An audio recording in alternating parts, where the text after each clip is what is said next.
देश की urban planning में नए सुधार लागू करने के उद्देश्य से केंद्र सरकार ने सुधार आधारित प्रोत्साहन योजना शुरू की है।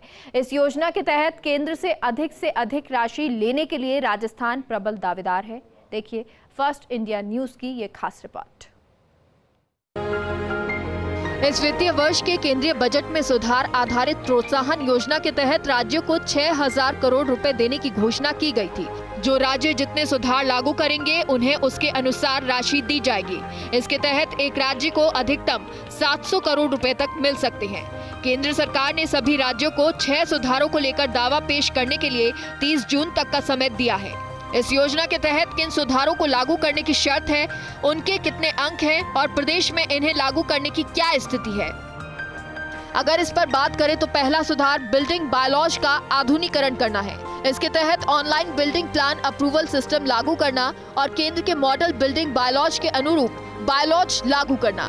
इस सुधार को लागू करने पर राज्य को 50 अंक मिलेंगे, लेकिन प्रदेश में अभी कई शहरों में online building plan approval system लागू नहीं किया है। दूसरा सुधार ट्रांसफरेबल डेवलपमेंट राइट्स की नीति लागू करना। इसमें डेवलपर को अतिरिक्त निर्माण क्षेत्र का फायदा दूसरे स्थान पर दिया जा सकता है। इस सुधार को लागू करने पर राज्यों को 50 अंक मिलेंगे। प्रदेश की पिछली कांग्रेस सरकार के समय वर्ष 2012 में ये नीति लागू की थी, लेकिन अफोर्डेबल हाउसिंग पॉलिसी में गरीबों के मकान बनाने वाले कई विकासकर्ताओं को इसके प्रमाण पत्र जारी नहीं किए गए हैं। तीसरा सुधार local area plan town planning scheme का क्रियान्वयन है। इसके तहत लैंड पूलिंग के आधार पर एक योजना तैयार की जानी है। इस आधार को लागू करने पर 50 अंक मिलेंगे। जेडीए और नगर निगम ने इसके लिए स्थान को चिन्हित कर लिया, लेकिन अब तक काम शुरू नहीं किया है। चौथा सुधार ट्रांजिट ओरिएंटेड डेवलपमेंट की नीति लागू करना। इसके तहत शहर की प्रमुख चौड़ी सड़कों और मेट्रो रेल के कॉरिडोर के दोनों तरफ घनी आबादी को बढ़ावा दिया जाना है। ऐसे स्थानों पर हाई डेंसिटी के लिए बिल्डिंग बायलॉज में प्रावधान किए जाने हैं। इस सुधार को लागू करने पर 50 अंक राज्यों को मिलेंगे। प्रदेश में लागू बिल्डिंग बायलॉज में इस प्रकार के प्रावधान हैं, लेकिन अलग से नीति लागू की जानी है। पांचवा सुधार स्पॉन्ज सिटी क्रिएशन है।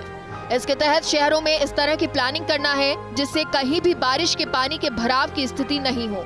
जहां भी जल भराव की स्थिति है वहां इस प्रकार की व्यवस्था की जाए कि पानी भूगर्भ तक पहुंचे। राज्य अगर ये सुधार लागू करते हैं तो उन्हें 50 अंक मिलेंगे, लेकिन प्रदेश में इस दिशा में काफी काम किया जाना है।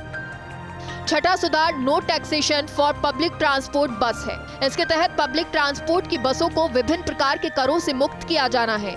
इस सुधार को लागू करने पर राज्य को 30 अंक मिलेंगे, लेकिन इस मामले में राज्य सरकार के स्तर पर निर्णय किए जाने हैं।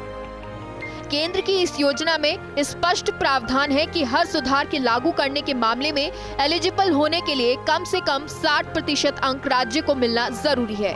इन सुधारों को लागू करने का राज्यों को केवल दावा ही नहीं करना है, बल्कि इस वर्ष 20 अक्टूबर तक इनको लागू करने की स्टेटस रिपोर्ट भी केंद्र को भिजवानी है। जानकारों की माने तो इन सुधारों को लागू करने में जो भी काम बचा है उसे समय रहते पूरा किया जाए तो राजस्थान के शहरों के विकास के लिए केंद्र से अच्छी खासी रकम मिल सकती है। Abhishek Shrivastava, First India news, Jaipur.